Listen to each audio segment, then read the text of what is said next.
This is going to be my 7th part of my series. This is called All the Wedding Invitations Have Been Sent Out, but this is a little pretext before we get into the parables. Right now I'm going to read you Matthew 24:36, where everyone says, "No man knows the day or hour." This is Matthew 24:35. "Heaven and earth will pass away, but my words will never pass away. But of that day no man knows the day or hour, not even the angels in the heaven, nor the Son, but only the Father. Heaven and earth will pass away, but my words will never pass away. And of that day no man knows the day or hour, but only the angels, and not even the angels in heaven, but the Son, nor the Son, but only the Father." So if you look in Revelation 21, when New Jerusalem comes down, this is what it's talking about. This is Revelation 21. "Then I saw a new heaven and a new earth, for the first heaven and the first earth had passed away, for there is no longer any sea. I saw the holy city, the New Jerusalem, coming down from heaven from God."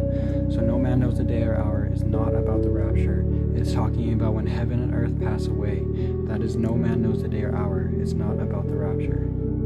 Now this is Thessalonians 5:4. "But you, brothers, are not in darkness, so that this day should take you like a thief. You are all sons of the light and sons of the day. We do not belong to the night or to the darkness." So this is just saying that everyone who's walking in light will know that when that day will come, but those walking in darkness will be overtaken like a thief. God has sent his invitations to the wedding banquet through his servants, and this is what we're going through right now in the parable of the wedding banquet. Jesus spoke to them saying a parable, saying, "The kingdom of heaven is like a king, who is God, who prepared a wedding banquet for his son, which is Jesus. He sent his servants, which is us, to those who had been invited to come to the banquet and tell them to come, but they refused to come." This is the first invitation. The first invitation sent to all. This will be explained in Luke 14. I'll go into that after. "Then he sent some more of his servants and said, 'Tell those who have been invited that I have prepared my dinner, and everything is ready, so come to the banquet.' But they paid no attention. They went off, one to his field, another to his business. The rest seized his servants, mistreated them, and killed them. The king was enraged. He sent his army and destroyed those murderers and burned their cities." This was the second invitation of October 6th and 7th, when people got the second invitation on the full moon, but they paid no attention and just went off to their normal lives, or they seized and started to beat and mistreat the people that are sending out this invitation. Then he said to his servants, "The wedding banquet is ready, but those I invited did not deserve to come.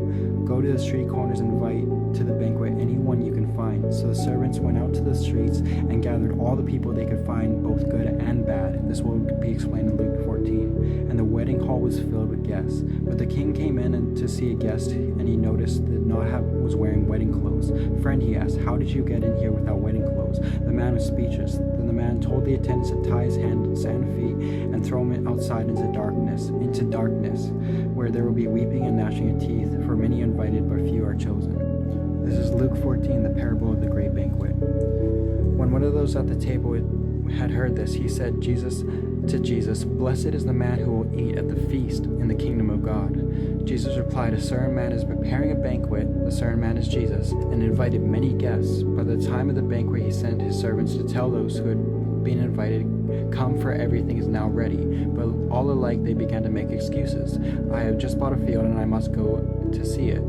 Another said, 'I just have bought 5 yoke of oxen and I'm on my way to try them out. Please excuse me.' Another said, 'I just got married, so I can't come.' The servant came back and reported this to the master. And just like in Matthew 24, the owner of the house became angry and ordered his servants, 'Go out quickly to the streets and the alleys of the town and bring the poor, the crippled, the blind, and the lame.' 'Sir,' the servant said, 'what you ordered has been done, but there's still room.'" So that third invitation is when we're going out to the poor, the crippled, the blind, and the lame, and they will be invited to the wedding banquet, because all the people on social media have declined and rejected the invitation. So now the master is angry, and now he wants us to go to, there will be a time where all those who are poor, crippled, and blind will be invited or compelled to come to the wedding banquet.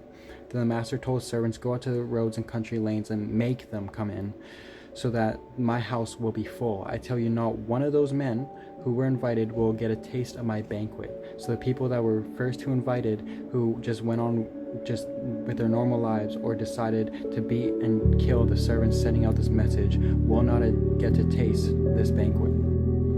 Now this section, Joel 2, is something I'm going to present to you that I haven't spoken about before yet. This is talking about the 3 days of darkness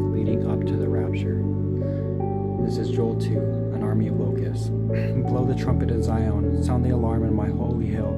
Let all those who live in the land tremble, for the day of the Lord is coming. It is close at hand, a day of darkness and gloom, a day of clouds and blackness. Like dawn spreading across the mountains, a large mighty army comes, such as never was old, nor will there ever be ages to come. Now what kind of army is that great and has never come to ages before? Before them fire devours, behind them a flame blazes. Before them the land is like Garden of Eden, that's us, the Garden of Eden, just still people that have been untouched.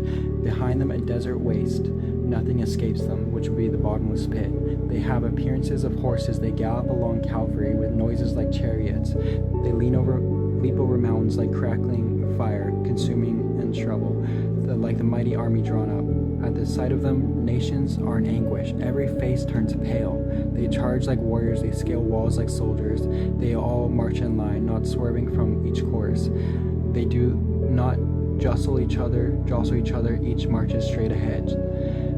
They plunge through darkness defenses without breaking ranks. They rush upon the city. They run along the wall. They climb into houses like thieves. They enter through the windows. Before them the earth shakes, the sky trembles, the sun and moon are darkened, the stars no longer shine. The Lord thunders at the head of his army, his forces are beyond number, and mighty are those who obey his command. The day of the Lord is great, it is dreadful, who can endure it? Now this is why I believe this is part of the rapture, because if you go into Joel 2,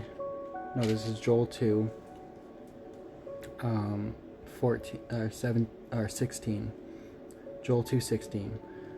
Let the bridegroom leave his room and the bride her chamber. So the bridegroom is leaving his room and the bride is leaving her chamber, the closet, to meet with the bridegroom. This is the church and this is the bridegroom, which is Jesus. Now why I'm speaking about this is because I believe there may be a coronal mass ejection of the sun that will shut down all of our electronics and create darkness upon our land. It's similar to something that the Carrington event that happened in the 1800s, where there was a coronal mass ejection and the aurora borealis came and shut down all the electronics and darkness came upon the land. This has happened before. Look into the Carrington event.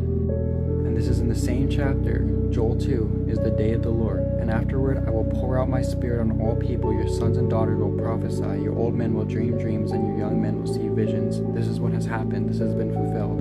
Even on my servants, both men and women, I will pour out my spirit on those days. I will shower wonders in heaven and earth. The sun will be turned to darkness and the moon to blood before the coming of the great and dreadful day of the Lord. And everyone who calls on the name of the Lord will be saved. For on Mount Zion and in Jerusalem there will be deliverance, as the Lord has said, among the survivors whom the Lord calls. So understand this: if there is darkness that falls upon the land, you must come into repentance. You must trust in the Lord.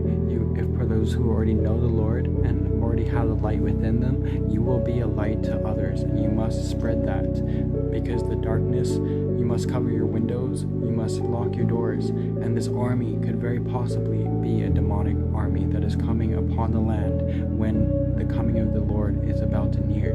So if these 3 days leading up to the rapture comes with darkness, just understand that this is a warning about the coronal mass ejection, the aurora borealis, and darkness coming upon the land. Many dreams and visions have confirmed that this could be a possibility that could happen. Now, I'm not saying for sure that this is what happened. The 3 days of darkness could very well happen after the rapture commences or occurs.